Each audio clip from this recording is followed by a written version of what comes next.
انبیاء غلاموں، شمع رسالت کے پروانوں، بھائیوں، دوستوں، ایک مرتبہ اسی ماہ رمضان میں جبریل علیہ السلام اللہ سے عرض کرتے ہیں کہ اے مالک مولا، اس ماہ رمضان میں اگر آپ کا بندہ 2 نفل ادا کرے گا تو آپ نے اسے کیا دینا ہے، آپ نے اسے کیا عطا کرنا ہے؟ تو اللہ تبارک و تعالی نے، مالک کائنات نے، اللہ عز و جل نے فرمایا جو میرا بندہ اس ماہ سیام میں، ماہ رمضان میں 2 رکعت نفل ادا کرے گا، اگر اس کے 2 رکعت نفل ادا ہو گئے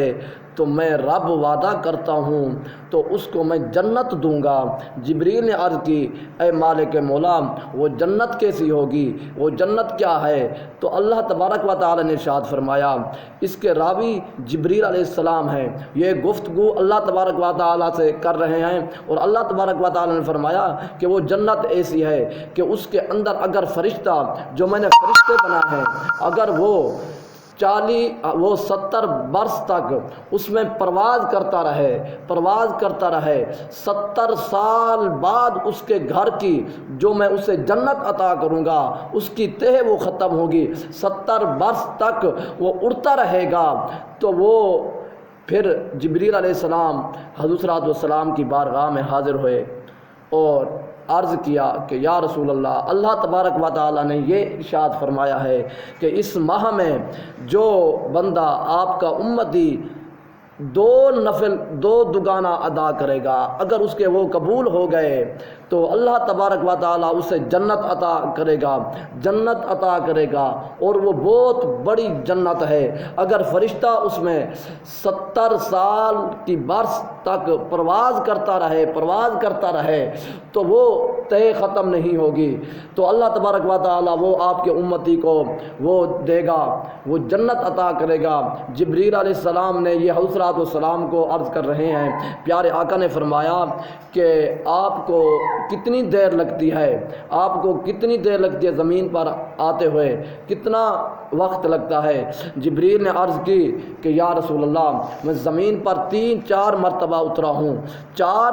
اترا ہوں کہ مجھے اتنا وقت لگا ہے، مجھے اتنا ٹائم لگا ہے، اور مجھے اتنا لمحات میرے استعمال ہوئے ہیں۔ تو جبریل علیہ السلام عرض کرتے ہیں کہ اے حضور علیہ السلام کہ جب حضرت ابراہیم علیہ السلام کو آگ میں انہیں ڈالا جا رہا تھا تو میں نے، اللہ تبارک و تعالی نے مجھے حکم دیا کہ اے جبرائیل فوراً جاؤ، میرے خلیل کو، میرے ابراہیم کو اپنے پروں پر لے لو، اور ابراہیم علیہ السلام کو آگ کے اندر پھینکا جا رہا تھا، اور میں نے اتنی مجھے دیر لگی کہ میں سدرہ سے زمین پر اترا اور اسے اپنے پروں پر لے لیا، اور اسے آگ کا کوئی چیز بھی میسر نہ ہونے دی، ان کا کوئی بال بھی میں نے وہ سڑنے نہیں دیا، کوئی چیز ان کی نہیں سڑی، اور میں نے انہیں اپنے پروں پر لپیٹ لیا۔ اور دوسری مرتبہ فرمایا، عرض کی کہ دوسری مرتبہ جب حضرت اسماعیل پر چھری پھیری جا رہی تھی تو ان پر چھری، میں مختصر بات کر رہا ہوں کہ چھری پھیری جا رہی تھی، ان کی گردن پر چھری رکھ دی گئی تھی، تو چھری پھیرنی تھی، تو مجھے مالک نے حکم دیا کہ جبرائیل فوراً جا، جنت سے دمبا لے جا اور جا کے میرے اسماعیل کو بچا لے۔ اور میں نے وہاں سے سدرہ سے جنت میں گیا، جنت سے دمبا لیا، اور فوراً جا کے میں نے زمین پر آیا۔ مجھے اتنی دیر لگی کہ چھری پھرنے والی تھی کہ میں سدرہ سے جنت سے دمبا لے کر زمین پر اترا، اور میں نے وہاں پر دمبا بچھا بھی دیا اور دمبا ذبح بھی کروا دیا، اور میں نے اسماعیل علیہ السلام کو بچا دیا۔ کہ مجھے اتنی دیر لگی کہ چھری پھیرنے کو کتنی دیر لگتی ہے، چھری چلنے پر کتنی دیر لگتی ہے۔ تو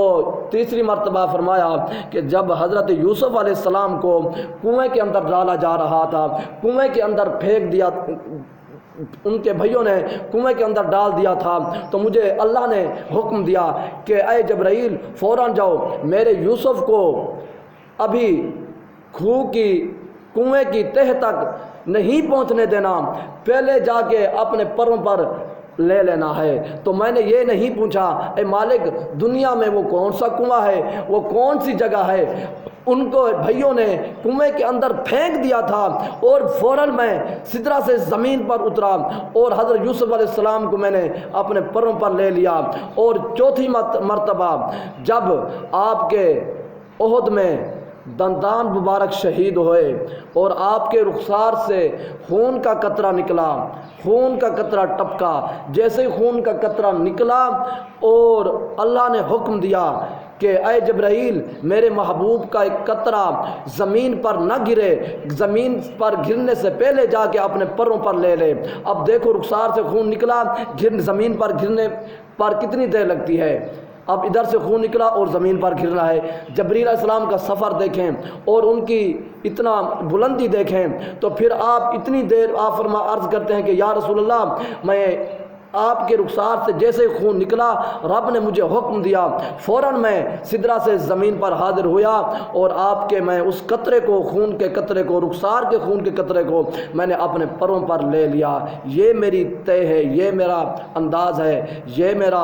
اور آپ میری سپیڈ ہے کہ اتنی برس تک فرشتہ اگر اڑتا رہے تو اللہ تبارک و تعالی اس کو وہ مقام، وہ گھر عطا کرے گا۔